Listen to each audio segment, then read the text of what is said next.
Hello guys, कैसे हैं आप लोग। आशा करते हैं आप लोग बहुत ज़्यादा बढ़िया होंगे। आप लोगों के प्यारों सपोर्ट से हम लोग भी काफ़ी ज़्यादा अच्छा है। जैसा कि आप देख रहे होंगे थंबनेल की आज का टॉपिक क्या है, तो टॉपिक ये है भाई, आफ्टर अ लॉन्ग टाइम फिर से हमने सोचा कि पहले इसे कवर ही कर लिया जाए। विदाउट टारगेट वाली जॉब्स जो होती है उनमें ग्रेजुएट वालों को कैसी कैसी जॉब्स मिल सकती है। अगर जो मैं ग्रेजुएशन कर रखा हूँ भाई और मैं चाहता हूँ कॉल सेंटर में जॉब करना, मुझे क्या पोस्ट मिल सकती है अगर जो मैं ग्रेजुएट हूँ, और कितनी सैलरी मिल सकती है, कितने देर का वर्किंग टाइम मिल सकता है, क्या हॉलीडेज मिल सकते हैं भाई, इसके बारे में थोड़ा मैं बात करना चाहूँगा इस वीडियो में, ठीक है। और अगर जो मैं एक्सपीरियंस हूँ या मैं फ्रेशर हूँ तो कैसा कैसा मुझे सैलरी मिलेगा, क्या मिलेगा, उसी के बारे में इस वीडियो में चर्चा होने वाली है, ठीक है। तो अगर जो चैनल पे नए हो लाइक कर लेना वीडियो को, कमेंट करना लास्ट में, सब्सक्राइब भी करना लास्ट में, कैसा लगा वीडियो देखने के बाद अपना फीडबैक देते हुए, ठीक है। तो चलिए अब आगे बढ़ते हैं वीडियो में। भाई आप लोग सोच रहे होंगे भाई कॉल सेंटर के बारे में बहुत बता रहा राहुल भाई, मैं जो भी सोचता हूँ बताऊँ। मैं 3 क्लास को मैं सोच रखा हूँ, जैसे 10th, 12th और ग्रेजुएट।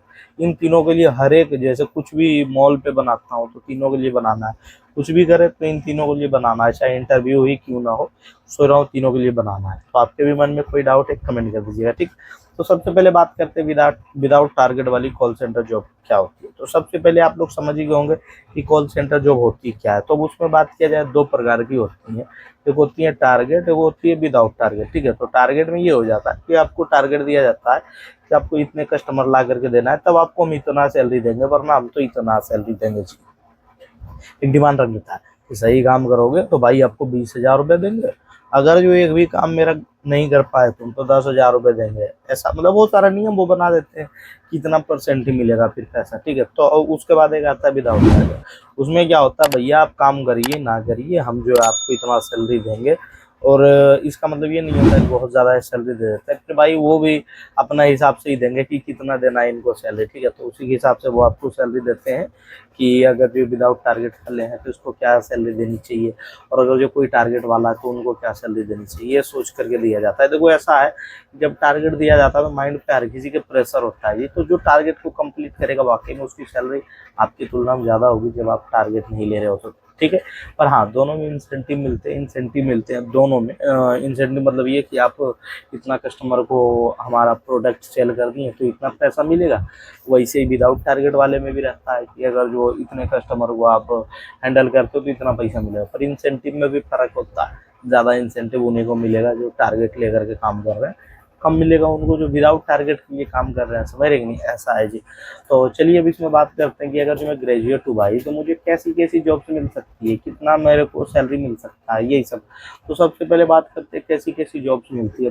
तो अगर जो विदाउट टारगेट वाली में आपको पोस्ट की बात किया जाए तो बहुत सारे पोस्ट होते हैं, जैसे आप कॉल के लिए खुद आप कॉल अटेंडेंट बन सकते हो, मतलब कॉल वगैरह पिकअप करते हो, कस्टमर केयर एग्जीक्यूटिव आप बन सकते हो, और या फिर आप वहाँ के टीएल भी बन सकते हो। पर टीएल बनने के लिए एक्सपीरियंस होना बहुत ज़्यादा ज़रूरी है, बिना एक्सपीरियंस का बहुत चांस है कि आप टीएल बनते हो। टीएल मतलब होता है टीम लीडर, आपको एक टीम दिया जाता है, ठीक है, कि आप इतने लोगों के सीनियर हो, आप इन लोगों को हैंडल करना है, हर चीज़ का इनका ध्यान देना है। बहुत सारे, जैसे हम लोग कस्टमर से बात करते हैं तो वो लोग बात करते करते कुछ बात हमें नहीं आता है समझ में कि इनका क्या जवाब देना चाहिए, तो हम लोग कह देते हैं कि सर प्लीज़ होल्ड कीजिएगा, मैं आपकी कॉल को अभी मैं अपने सीनियर के पास मैं फॉरवर्ड कर रहा हूँ।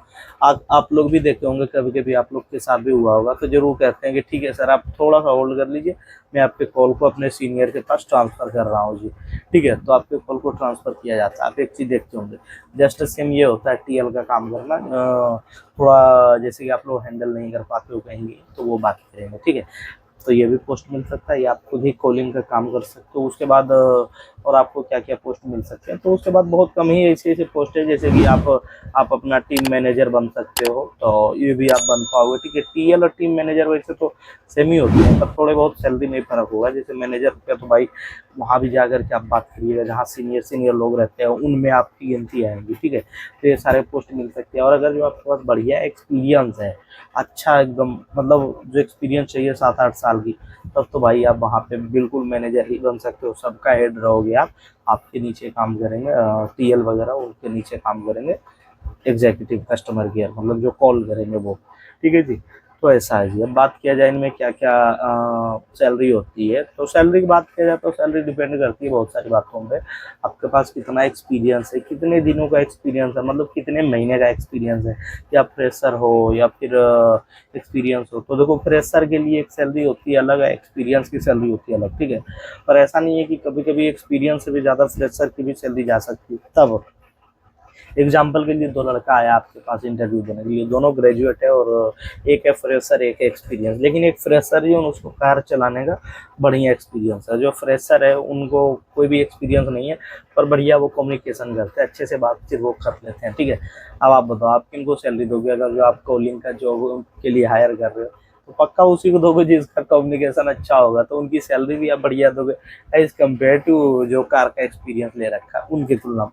तो इन बातों पे भी डिपेंड करती है। बात किया जाए अब क्या सैलरी मिल सकती है फिर भी भाई, अगर जो मैं एक फ्रेशर हूँ और कॉल सेंटर में कस्टमर केयर एग्जीक्यूटिव के पोस्ट पे हूँ मैं, मतलब मैं बात करने के लिए पोस्ट पे, कॉलिंग करने के लिए पोस्ट पे हूँ मैं, उधर से कॉल आता है उनको प्रॉब्लम को सोल्यूशन देने के लिए, तो भाई कम से कम देखो ग्रेजुएशन के बाद 18,000 की सैलरी होती है, 18 से 20,000 आपको मिल ही जाएंगे भाई, ठीक है, बिल्कुल मिलेंगे। और अगर जो आप एक्सपीरियंस हो, साल भर का एक्सपीरियंस है तो 20-22,000 के बीच सैलरी रहेगी, और 3-4 साल का एक्सपीरियंस है तो 25 से 30,000 की भी आपकी सैलरी रह सकती है। और आपका पोस्ट भी इम्प्लीमेंट हो जाएगा, हो सकता है आपको वहीं पे टीएल का भी पोस्ट दे दिया जाए, तो ऐसे भी हो सकते हैं भाई। और टीएल जब बन जाओगे तो और आपकी सैलरी बढ़ेगी, इसलिए क्योंकि देखो आपके नीचे अगर जो 100 लोग काम कर रहे हैं और वो लोग बढ़िया कमाएंगे तो कुछ परसेंट आपको भी उससे मिलेगा कमीशन, ठीक है, कि आपका जो ग्रुप है वो बहुत बढ़िया वर्क कर रहा है तो आपको भी कमीशन मिलेगा, तो उसके कारण भी आपकी सैलरी इंप्लीमेंट हो जाएगी। एक होता है कि आप खुद ही इम्प्लीमेंट कराते खोल को कर करके, एक होता है कि कम से कम 20 लड़का आपके नीचे है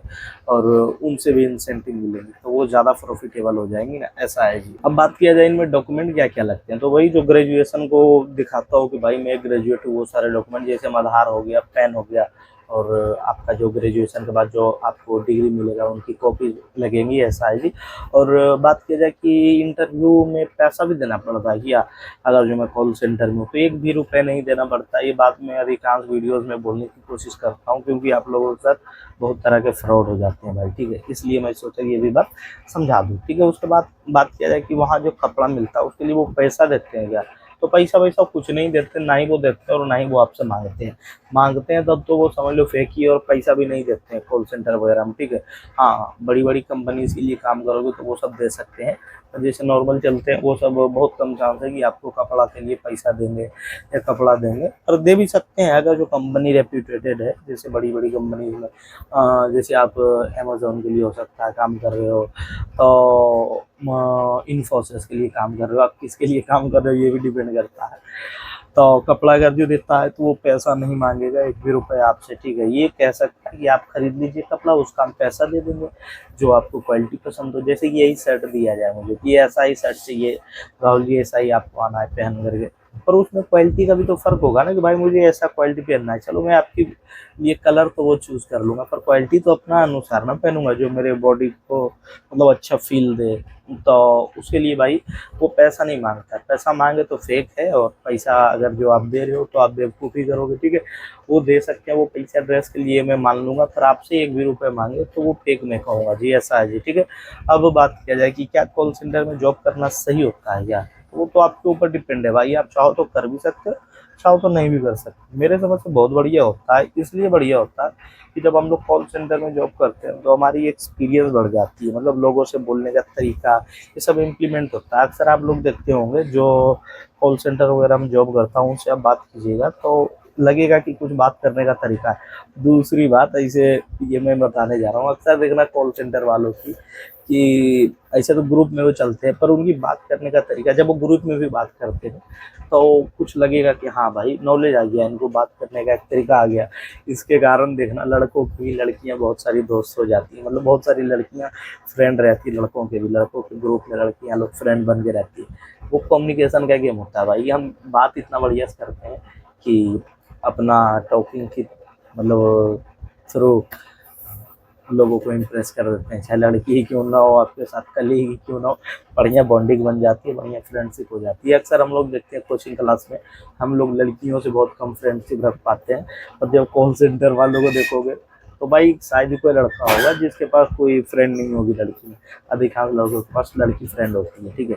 तो ऐसे भी आप समझ सकते हो कि कहीं न कहीं कम्युनिकेशन की वजह से भाई इम्प्लीमेंट है आपके नॉलेज, तो इम्प्लीमेंट उसके कारण लड़कियां भी आपकी फ्रेंड बन गई, ठीक है।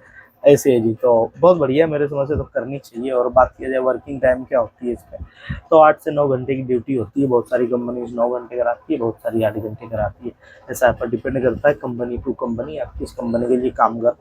वीक में एक हॉलीडेज मिलते हैं, बहुत सारी कंपनियां 2 दिन भी हॉलीडेज देते हैं। अच्छी पोस्ट रहे तो और 2 दिन के चांसेस बढ़ जाते हैं, और कम से कम 1 दिन तो हॉलीडेज रहते हैं भाई, ठीक है। और बात किया जाए क्या अगर जो हॉलीडे मिलते हैं उसके पैसे कटते हैं क्या, 1 भी रुपए नहीं कटेंगे, वो कंपनी की तरफ से होंगे। और हाँ, आप एडिशनल हॉलीडेज लोगे, एक्स्ट्रा हॉलीडे लोगे तो कोई भी भाई काटेगा, ठीक है। एक दिन हम छुट्टी दे रहे कि 2-2 दिन 3 दिन आप छुट्टी मार जाओगे, और भाई मैं कमाऊंगा तभी तो आपको दूंगा, तब सैलरी कट जाती है भाई, ऐसा ही। चलिए अभी वीडियो नहीं रोकना चाहेंगे, और अच्छा लगा लाइक कमेंट शेयर सब्सक्राइब कीजिए। और आपके मन में क्या क्या डाउट है वो भी कमेंट करिए कि डाउट मुझे वीडियो लानी चाहिए, क्या बात मैं आप लोगों को वीडियो में समझाऊं, जरूर कमेंट कीजिएगा, ठीक है। मिलते हैं किसी और वीडियो में, तब तक के लिए जय हिंद दोस्तों, बाय, लव यू मेरे प्यारे।